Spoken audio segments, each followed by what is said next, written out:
Time, so we'll go ahead and get started. Let's open up with a word of prayer. Lord, we thank you for this day. We thank you for all that you've done for us. We do pray that you would watch over us today as we came to church to hear from you. Lord, I pray that be the case. Help us to get something from your word today that's going to help us to get some more understanding of the ministry, more understanding even of the judgment seat of Christ and those things, Lord. And Lord, I just pray most of all that you'd be glorified in all that is said this morning. And we do pray and ask these things in Jesus Christ's holy and most precious name. And amen. All right. Let's go to 2 Timothy chapter number 4. We're going to try to finish out 2 Timothy this morning. Trying being the word there that we're going to use. And who knows if we'll get there or not. But we will try. We're getting here to the last part of the chapter, and much like it is in every one of the epistles, he starts talking about people, and it's good for us to remember, church is people. The ministry is people.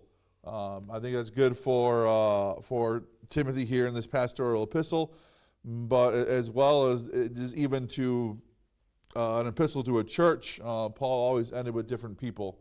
And we need to remember, Christianity is not just about me. It's not just about my life. You do not live on an island. Your life affects other people. What you do affects other people. Your life is important. And so don't let anyone make you think otherwise. And don't put yourself away from other people. And we have a tendency to do that in life. But Paul here is and this is the last thing that he's really writing to Timothy, and the last thing before he really dies.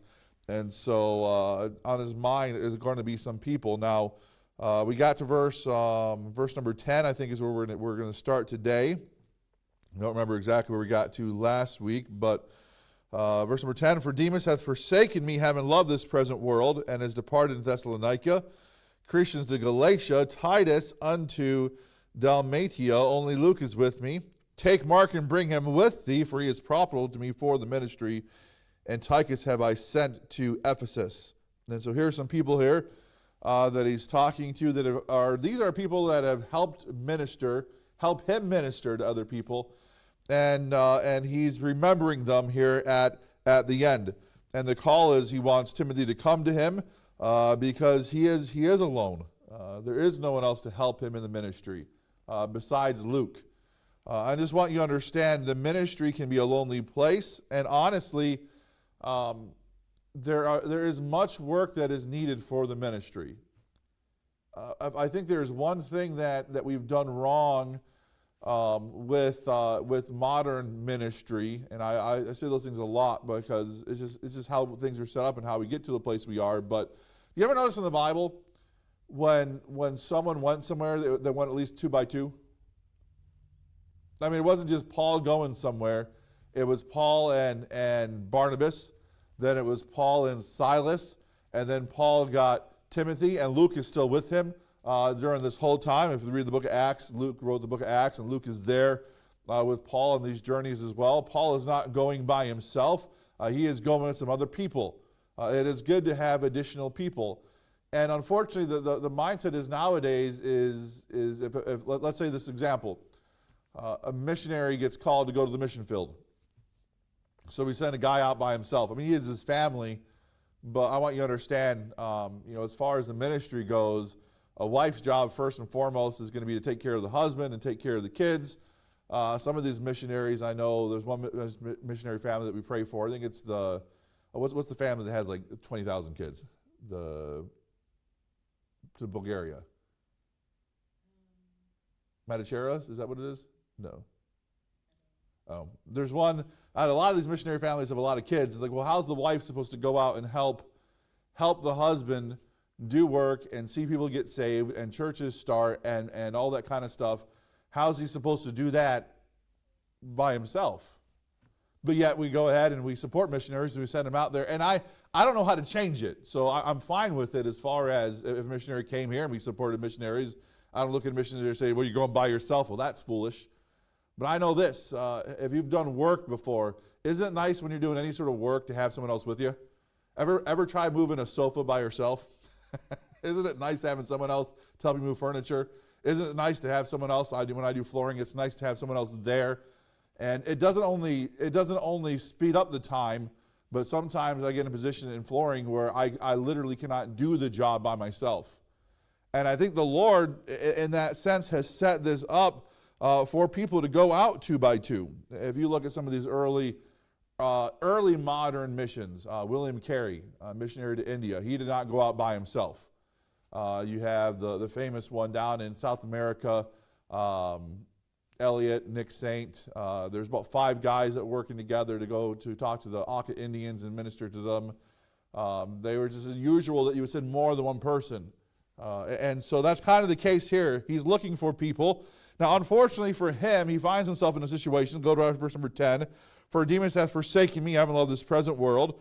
He's departed. Crescens to Galatia, Titus unto Dalmatia. And so these people, these other ministers, other people in the ministry that are great benefits to him to be able to get out the gospel and give out the truth, are gone. Only Luke, the beloved physician, is with him. And that's a sad place to be, even though he's still serving, he's still being faithful. Now, just real quick here, I want to look at this one in verse number 10 here. This person specifically, Demas. Demas hath forsaken Paul, having loved this present world. Because there's one thing that is a danger, probably one of the greatest dangers for someone getting out of the ministry is a love for the present world. I'd say either that or just getting burnt out. That's one of the two things. I think a lot of preachers get burnt out because they are doing the work all by themselves. And then a lot of preachers give up because they love this present world. And so here's this man, Demas. Demas has been a faithful helper. We don't need to turn a couple different places. I have some places that are written down, but we don't need to turn there to see Demas being around. But go to 1 John chapter 2, and this is a verse that we've talked about before, but this is important for us. Here's Demas.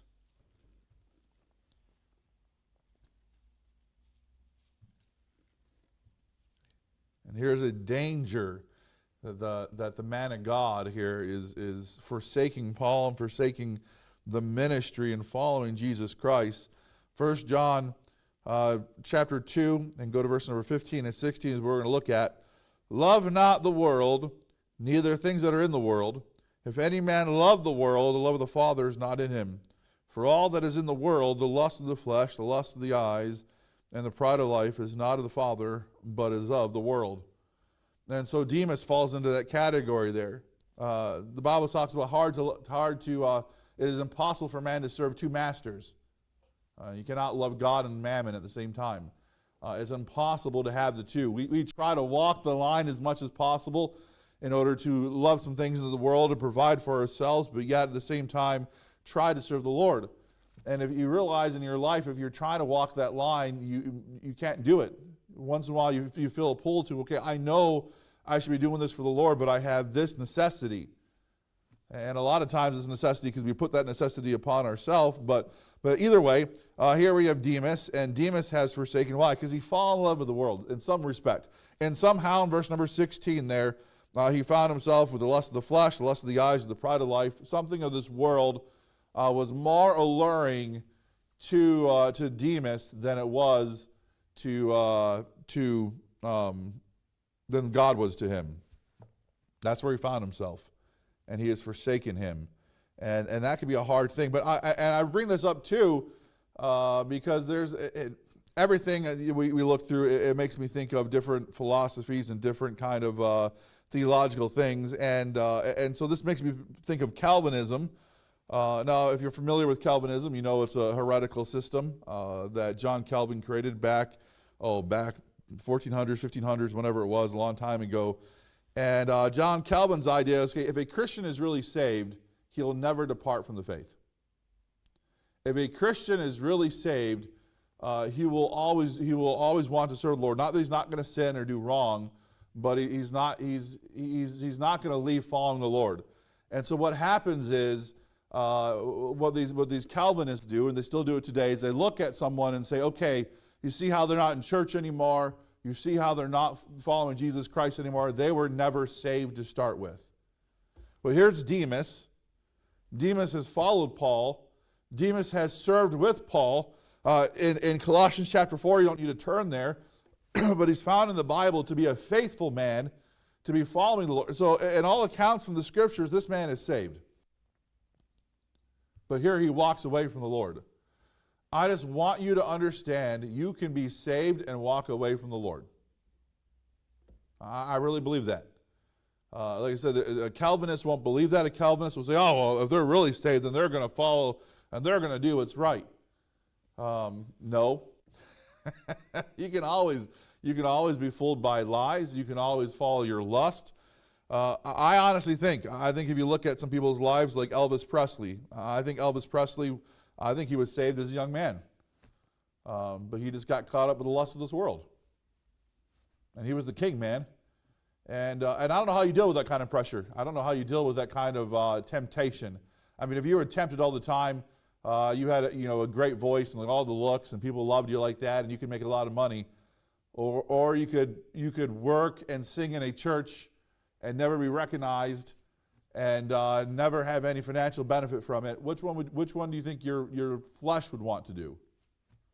I mean, it's a hard thing for someone like George Beverly Shea. George Beverly Shea wrote songs, I'd Rather Have Jesus, and he sang for Billy Graham in a lot of his crusades that he had.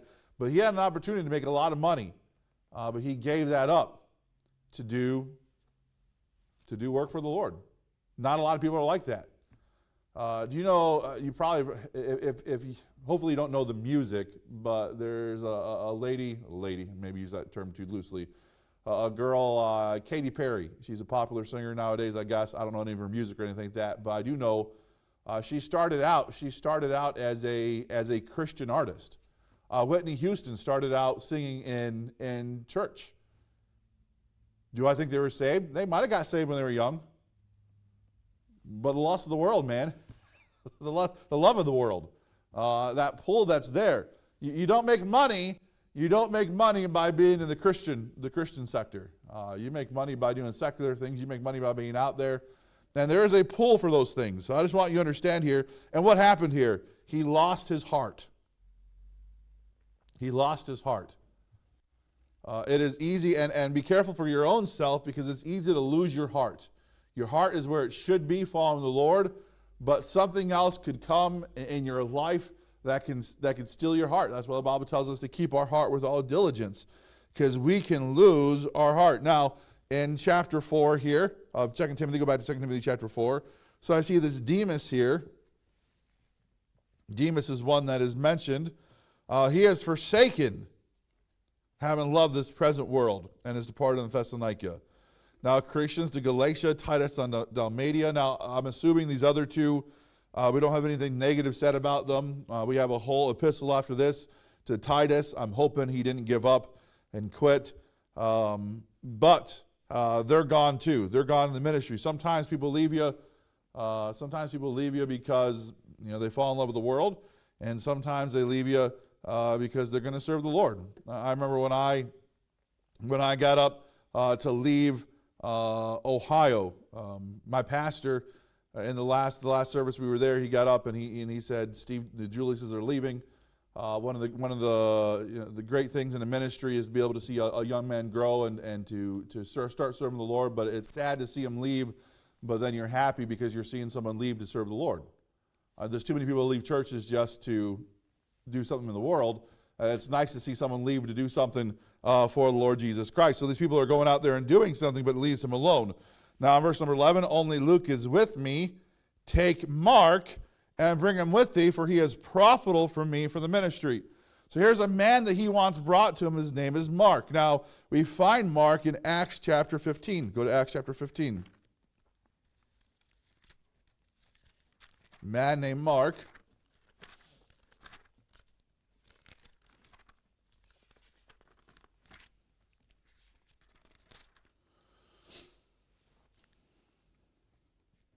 Mark chapter 15. And let's go down to, let's see here, 30-something other. Let's go 36. Acts 15, verse 36. And some days after, Paul said to Barnabas, "Let us go again and visit our brethren in every city where we have preached the word of the Lord, and see how they do." And Barnabas determined to take with him John, whose surname was Mark.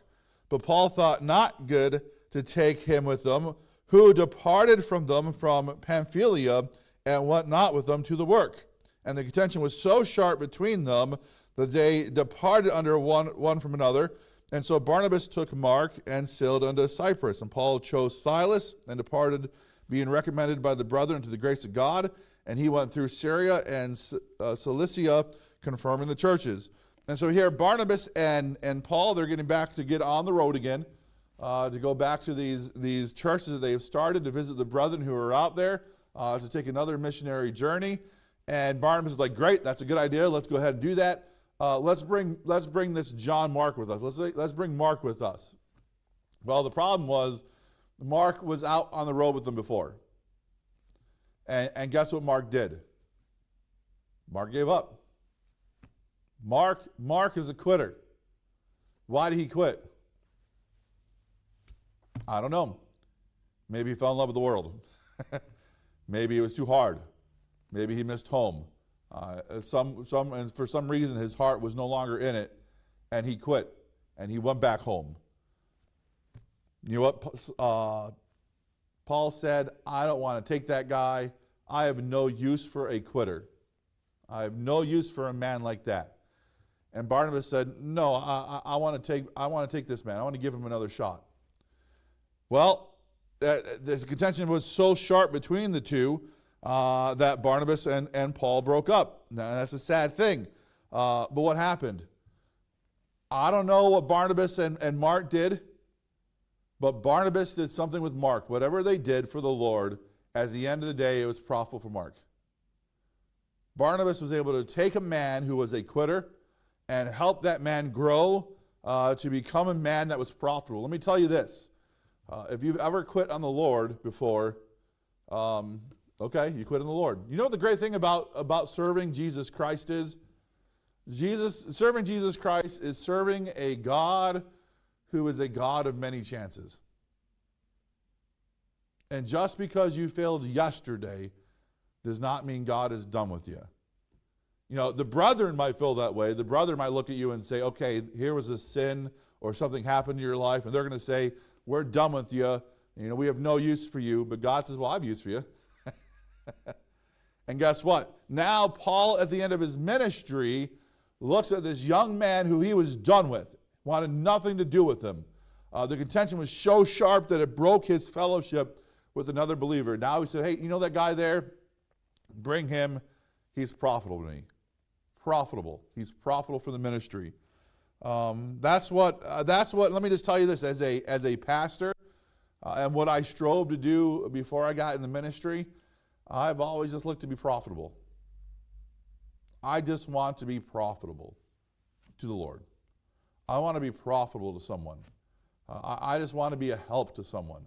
I just want to be an encouragement to someone. I just want to be able to, at the end of the day, my goal for my pastor when I was there is I wanted my pastor to think of me as an aid to him. I didn't want him to ever have to worry about me, which he never had to. I just wanted to be a help to him, just a blessing. I wanted to be profitable. I wanted to be worth the time and effort that he spent in the preaching and the teaching. That way he looked at me and said, "That was worth it all.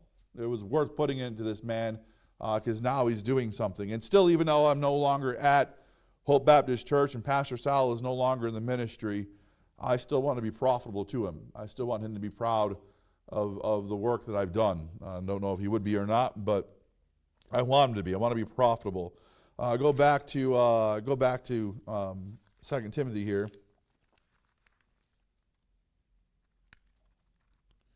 Going to be profitable. So now this young man is going to be profitable. Verse number 12, "And Tychus have I sent to Ephesus." Now the only reason I think that's important there is because that's where Timothy's going to be going to eventually. Is going to be Ephesus, so there's going to be someone there that's going to help him. which will be a blessing. Verse number 13, the cloak that I left at Troas with Carpus, when thou comest, bring with thee, and the books, but especially the parchment. So Paul here is telling Timothy, okay, when you come to me, I got some things that I want you to bring. I want you to bring this cloak. Now, I've really wanted to find some really deep spiritual reason of why he wants this cloak, but I don't have one. All I can really think of is, when you're in jail, not in America, when you're in prison, not in America, it's not very good. From what I've read and what I looked, I remember there's a missionary that came through back in the day. This is years ago, and we're still up at Hope. Missionary that came in, and one of his ministries is he would go into the prisons. I think it was in Argentina, one of these places, because the prisons don't provide clothes or even food for the inmates. If they want to eat and they want food, family members have got to bring it in. Someone's got to bring in this, because they're not going to take care of them.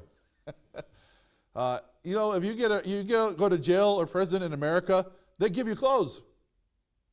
They give you food. You might be able to get a free education if you go to prison. You might even be able to get, operations and that kind of stuff for certain things if you've watched the news and political commercials and stuff. You can get a lot of things in jail in America, but in other places you can't. And so I don't know. I don't know if this is just a need. He has a physical need. Just the understanding, when you're praying for a missionary, we pray for a missionary every night. A lot of times my prayers for missionaries take just a spiritual vein. Lord, bless their ministry, bless the work that they're doing, help people come to their churches, help them see souls get saved. And that's good, but guess what? Every missionary has a physical need. Does anyone here have physical needs? You got bills you got to pay? You got clothes that wear out? You got things that happen to you? Well, guess what? Paul's in prison, and he's got some physical needs that need to be taken care of. And if he freezes to death in prison, how much work is he doing for the Lord if he freezes to death? He's not going to be doing much. And so he has a physical need that has to be taken care of from somebody. And so just be aware of that. If you ever have any extra money or things, think about some of these missionaries. We have times have done it just once or twice. We should have done it more over the years, but friends of ours moved to Scotland, and there's things that you can't get in Scotland that you can get in America. You think about what your favorite breakfast cereal is. You might not be able to get that in Scotland. You might not be able to get it. We've asked our friends in Belgium if there's anything they want us to bring. They didn't say there was anything. But the idea is there's things that they can't get there that you can get here, that you could walk into. You might be able to walk into a gas station and get your favorite type of drink. I can get Pepsi anywhere, but I might not be able to get Pepsi in some places. And so that kind of is the idea there, is there's some physical needs that are there. So always remember, there are spiritual needs that anyone in the ministry has, but there are also physical needs that are there, and something like shoes, something like a cloak to put on.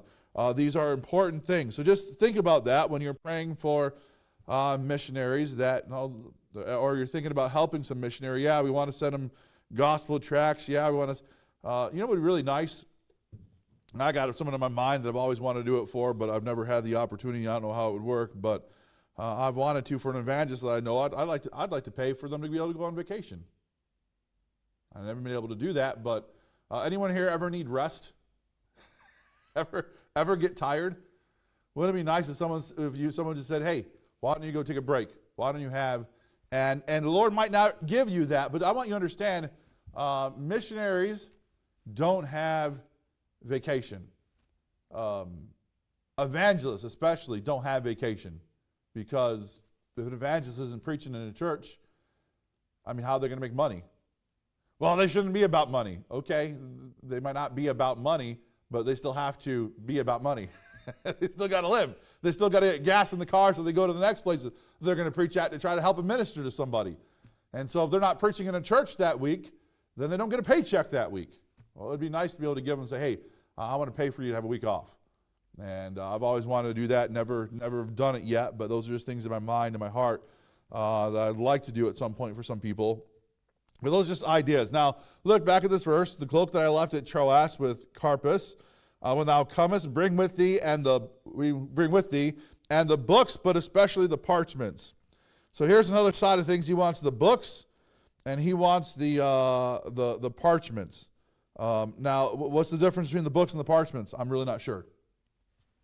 It could be, how many, this is one book, but how many books are in here?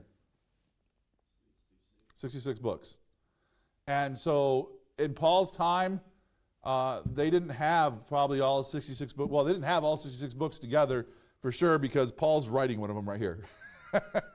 So, they don't have them all. Paul's not done writing it. John hasn't written Revelation yet.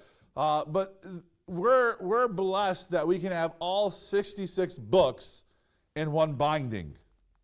But maybe the books, maybe some of the books he wanted were some of the books of the Bible. Maybe he wanted some of that. But what I want to take from this verse here, I want to get the understanding what a pastor should be. A pastor should be a reader. Paul here is in jail. Now when you're in jail, you probably have some time to do some reading. And so that'd be the blessed thing about going to prison. Maybe I need to go there for a little while, get some reading done. But a pastor should be a reader. Paul here, it needs some books here. Paul is a reader. And I just want to encourage people. I want to encourage people to be a reader. I think you guys should be readers. I think everyone should be a reader. But especially the pastor. It used to be that the pastor was the smartest one and the most educated person in the town. It used to be that way. It used to be that you'd go into, if you were to go back 100 years ago to Newton, there's probably a lot of farmers, probably a lot of uneducated people, probably a lot of people who aren't doing very much. And so someone has to be educated. Someone needs to know something, and that person is the pastor. That person was the pastor. And nowadays, we are blessed to be able to have educations and that kind of stuff. So people don't look to the pastor as being an intelligent person anymore, but he really should be. The pastor should be a smart person. The pastor should be well-read. The pastor should be versed in some knowledge. Now, why? Why is that? Let me just give you some things about reading books, because it's important to me. I feel like it's an important thing. I got a lot of books. I'm always looking for books. Get this understanding. God can give light to someone who is not me. Okay? So God can give light to someone who is not me. In my library, I got different people's books that I can go back to and read. So I generally like older books than newer books. I think a lot of newer books are mostly trash. People aren't really interested in a lot of truth, and they're very shallow nowadays. Not much there. There's some that's good stuff that's being written nowadays, but most part is trash. But God can give light to someone else who is not me. You know what I like to do? I like to read people who did not go to the same school as me, or the same camp as me. I like people like A.W. Tozer. Tozer was a Baptist, but he was not an independent Baptist. I think he was Southern Baptist. I don't think he was strictly King James, and I'm strictly King James. There's some differences there, but when I read Tozer's materials, I know that God's given him some things, and I want that. I want all the light I can get. R.A. Torrey back in the late 1800s, early 1900s. A little bit of a Calvinist, but good material. A lot of good material, a lot of good things that God gave them. There are some of these people, especially that lived before us, that did not have TV and did not have radio and did not have all the stinking stuff that goes into your and mine's brains, and they could actually think and string sentences together and talk, and they were smart, and they spent a lot of time with the Lord, and they were just spiritual people back in the day. Matthew Henry, going back before that, John Wesley. Some of these people, you can get their material, and you can read some of the things that God gave them. That's a blessing. My eyes have been opened up to some truths because I've had opportunity to read some other people's information. Now, I don't think it's not better than the Bible. The Bible comes first before any of those things come, but I just want you to understand sometimes God has given light to people. That's not just me. Books help you think of things that you've never thought of before. A lot of times I read a book by someone and they just come at it from another direction. They think of something, and sometimes I read something that I never in my life, I never thought that, because someone told me one thing here and I've always thought this, and now I can start thinking. I'm of the persuasion that we all can't just think alike. One of the problems when it comes to, we're thankfully almost done with election season, is one of the most annoying things to me is 90% of the Democrats that I hear all think the same, and 90% of conservative or Republicans I hear all think the same. You're just toeing the line. Someone just gave you something, you're not thinking. I want to read people who are thinkers. I want to think. I like to think that I think. I don't know if I do think, but I like to think that I think. And so I want to read some things. Books can give you opposing ideas that can help you get you more truth. Sometimes when you want to get into Bible study, when I did my master's thesis, when I wrote on music, I had a lot of books on music that weren't music from a traditional perspective. They were ones from a contemporary perspective, and it was given their ideas and their thoughts. I like to be able to take a book that is from someone who is not necessarily of my thinking to, first of all, test my thinking. I want to test my thinking. I want to make sure that I'm not just what I call spiritual incest. I'm just a product of not getting out and thinking of something. But also that it lets me see the faulty ideas. If someone says this is what it should be, I can look it up and say why it shouldn't be that. If you want to be able to teach on Calvinism, you got to read some books on Calvinism. If you want to teach some cults, well, you got to read some books on cults. You got to read some people who disagree with you. But it's a good idea. I remember after I graduated, when I was down in Jacksonville, there was one of the guys who was there at the church. He was going in to get his master's in something, and he said, I have a hard time finding material that's going to help me, give me information that I want for my book. And I said, well, you got to buy material of people who disagree with you, and that'll give you tons of ideas. And he's like, oh, that's a good idea. I don't know what he ever did with it. Never talked to him after that, and hopefully didn't lead him astray or anything. But I think it really does. Those books really do help you think of some things. Now, you know what else reading books help you with, and I do encouraging for reading? Reading books help you talk better and think better. Just reading books. I have a book in my office, and I never thought about this until I read the book. But he has a thing that he calls in his book, he calls it the airport game. He does a lot of traveling, and he goes and he starts getting in conversations with someone. He says he could usually tell when he's talking to someone within 15 minutes if they're a book reader and if they've written anything before.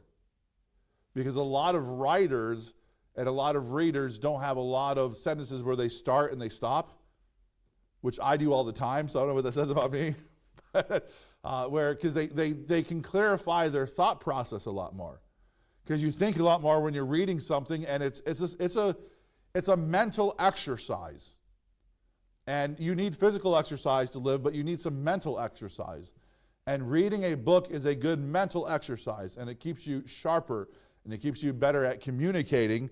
I already have a hard time communicating. I'd be a mess if I wasn't reading books. It helps you and to be smarter in subjects that the congregation might deal with. We are dealing with time. If one of you were to come to me and ask me something about the election, and ask me something about economics, well, I can get some of that from the Bible, but understanding there are some things, if we're talking about economics, we're talking about investing, we're talking about just money, we're talking about, it's good for me to have a little basis of information, so if someone needed to come into my office and they needed to be counseled in that area, that I should have some sort of information and knowledge to be able to talk about that and talk through it. I think that's good for anything. I think we're talking about mechanics, you talk about, and nothing else too. I'll tell you this, it's good to be able to relate to people. And sometimes it's hard for a pastor to relate to people when a pastor, all he does is sit in his office and he studies, and he may not know much about some subjects, but if he can be a reader, he can get some more things about that. Now, and the last one here, I'm not trying to bore you too much with book reading, but to me I think it's such a lost art today that people just don't know how to read. People just don't read like they used to read. I read more than a lot of people, but I'm not reading a lot of classics. I read some things that just tires me out. I'm not like some of these great thinkers in the past who read all sorts of things. But the last thing is it gives illustrations for sermons. You guys like good illustrations. You really do. You don't know if you do or not, maybe, but you like good illustrations. You like hearing a good story. And so oftentimes that comes from reading books. Or else how is the pastor supposed to get illustrations? Well, he gets that from reading books. I like to read military books. I get a lot of illustrations from there. But those are good reasons for reading. Now, let's keep on going here. 2 Timothy chapter 4. Like I said, we're going to try to finish this out, but we don't know if we'll get to there or not. An important section here. Verse number 14, Alexander the coppersmith did me much evil. The Lord reward him according to his works, of whom be thou aware also, for he hath greatly withstood our words. At my first answer no man stood with me, but all men forsook me. I pray God that it may not be laid to their charge. Now here's two groups of people that are here. One here who Paul is saying, the Lord reward him according to his works. This guy here has done some things. Reward him for those works that he's done. These other group here that have forsaken me, Lord, lay it not to their charge. And so there's two groups here of individuals, and I want you to understand this. Both of these things are personal to Paul. So when it comes to the ministry, and it comes with dealings with people, and that's the biggest part of the ministry. The most important part is probably preaching and the prayer, but the biggest part of the ministry is the dealing with people. And just realize if you're going to deal with people, people are going to hurt you. That's just going to happen. That's why a lot of people may not want to even get in the ministry. They don't like dealing with people. My son wants a shirt for Christmas that says, people, 0 stars. Is it 0 stars or 1 star? 1 star. Nightmarish, do not recommend that kind of stuff. And oftentimes that's how we are. Like we don't want to be around people because people, honestly, half the nation's going to vote for certain people this week, and that just tells you how crazy people are. Getting back to this though, it's personal. Always remember when you're dealing with someone in the ministry, it's always personal. It's impossible for it not to be personal. It might not want to be personal, but here's Paul, and he's personally ministering the Word of God, and he's going to be ministering to people and dealing with things, and he takes this person. Look at verse number 14. Alexander the coppersmith did me much evil. It wasn't that this man here is evil. Look, I can look at people on TV or other people that are in the ministry and say, that person's evil. That person's a heretic. But they're not doing me much evil. Here's a person that is doing personal evil to Paul. And Paul's saying the Lord's going to reward him for that. He doesn't hold back on that thing there. But he's taking it personal. Remember, it is personal. Go to 1 Peter chapter 5. I want you to see this here. On the other side is going to be personal too. But it's always personal.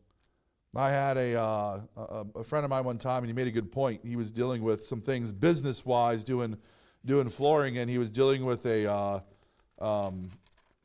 store, an owner of a store, and the store said, well, look, this isn't personal, it's just business. But then my friend said, look, my business is personal, because this is my business. You cannot separate the personal from anything else. And so when it comes to the ministry, it is always personal. Nothing else, 1 Peter chapter 5, and go down to verse number 1. We'll just start there. The elders which are among you I exhort, who am also an elder, and a witness of the suffering of Christ, who also a partaker of the glory that shall be revealed. Feed the flock of God which is among you, taking the oversight thereof, not by constraint, but willingly, not by filthy lucre, but of a ready mind, neither as being lords over God's heritage, but being in samples to the flock. And when the chief shepherd shall appear, ye shall receive a crown of glory that fadeth not away. This person who's doing the work here has eternal consequences to what they do in the ministry. A preacher can earn a crown of glory. Now, a couple of weeks ago, was it last week or 2 weeks ago? I think it was last week when we talked about the crown of righteousness and how great it would be, the crown of righteousness. But man, for a preacher, I don't know if there's any higher crown that could be given than the crown of glory. And certainly God is glory, and you're going to get his crown as far as that goes. The work that's done in your life is the work that's done by God. He can give you that crown. But I want you to understand, this is very personal. The work that's done, the work that the minister does, whether there's evangelist, whether it's a missionary, what pastor it is a very personal thing. I'm personally at stake with what you guys do in your life. I think I will take an account for those things that you do. So just like a parent will take account for a child, I will take account for some things. You will get to do what you want to do, and I don't think, I think if I have not warned, I have not taught, then I take account for those things. So this is very personal. It's very personal to me. God will reward me when I get to heaven for the service that I do with other people. But this is a serious thing. Every time the church gets together, we are dealing with eternal implications of what we're doing here. What you do here, you coming to church today is not just coming to church on a Sunday. This has eternal implications for you and for me. And it must needs be taken seriously. It should be taken seriously by those who are in the congregation, those who are listening. And so, because of that, I want you to see I'm building up a thing here. Because of that, since everything that the church does has eternal implications, people will be judged on their involvement with that. What you do here will be judged on how you handle that, will have implications when you get to heaven. As an example, I'll use this because this won't hit anyone here. The church that we came from had a policy that if your kids were over 2 weeks old, they had to be in the nursery. Now, there are some people who don't like that. Oh, you're going to make my kid go in the nursery. Okay, well, we're in here and I'm preaching. Let's say we had visitors that were lost, and they couldn't pay attention to the message because your kid's crying, or you keep getting up and going and doing things, and then they don't get saved. Isn't that an eternal implication? That's a big deal, isn't it not? Absolutely it is. So there are rules that are set in place for that, but sometimes people are like, okay, well, we don't like that. I don't want to be that way. Well, look, this is a serious business going on here. This is going to be serious. This next service that we had, not that this isn't serious as well, but we don't know who's coming in here. We don't know what's going to take place, what the Lord's going to do with it. And so it is a serious thing. So even showing up today, let me say this, even you showing up to church today has eternal implications for it. It encouraged me today that you are here. That encourages me. Obviously, if you were to go back to 2 Timothy chapter 4, do you think that these people that have left Paul and have forsaken Paul after all that Paul has done for them, do you think that encourages Paul or do you think that discourages Paul? Well, it discourages him. Paul takes it personal. He's taken what's happened to Demas. He's taken it personal. Demas has forsaken me, having left this present world. All have forsaken me. He's taken it all personal. And there's personal implications that are all of it.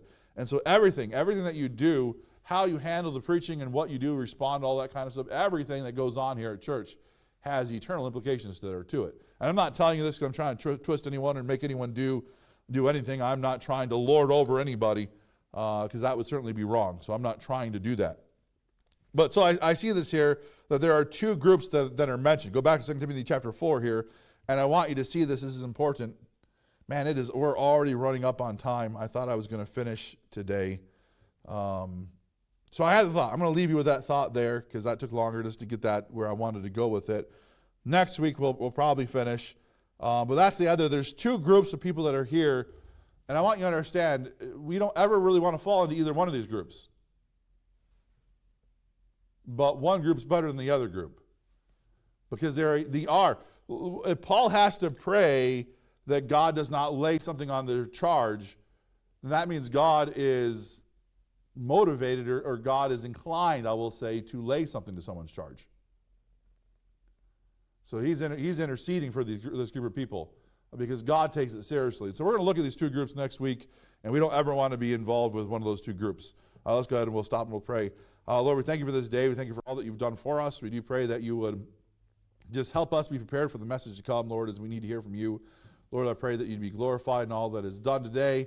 And Lord, we do pray to ask these things in Jesus Christ's holy and most precious name, and amen. All right, let's go ahead and take a break.